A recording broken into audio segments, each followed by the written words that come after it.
Welcome to Future Forward by CallMiner, the series where we dig into enterprise conversation intelligence, CX automation, and AI-powered customer engagement with people who actually live this stuff.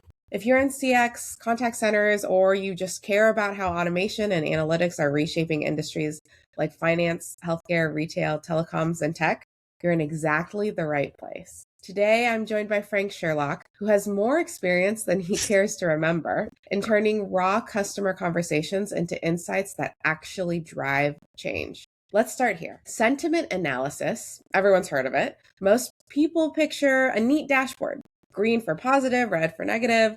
But I have heard you say before that's basically the most shallow version of this story. You have, Angelica, and that is right.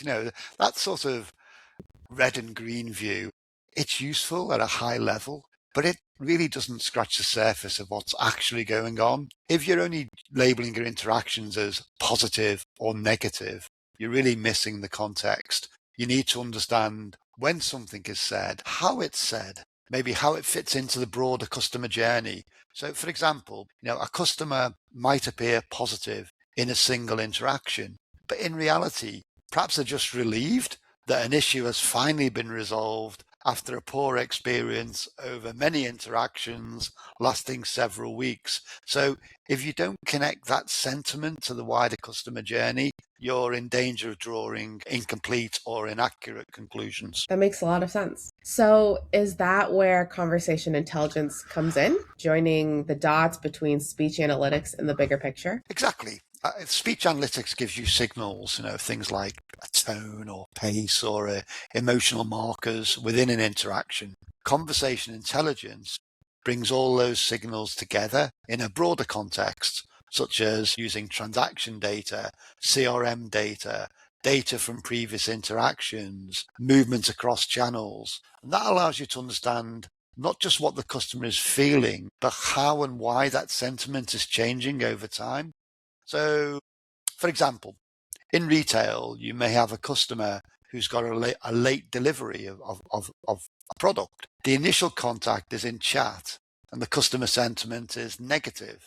That gets seen, it gets escalated to a specialist who deals with the problem, maybe offers a discount coupon by way of apology, and then it's followed up with a post-interaction personalized outreach explaining what happened and what the new delivery date is. Now, that interaction may have taken place across several different channels, handled by perhaps 2 or 3 different people, and can now be holistically accessed. And that is where customer experience data becomes actionable, because you can pinpoint exactly when the experience started to break down, and more importantly, how to change it. That's great. Right. So then what happens next? How do companies turn those insights into something that actually shapes CX strategy rather than just interesting observations? I think the organizations that get real value from this are going to treat sentiment as a meaningful performance indicator and not just a reporting metric.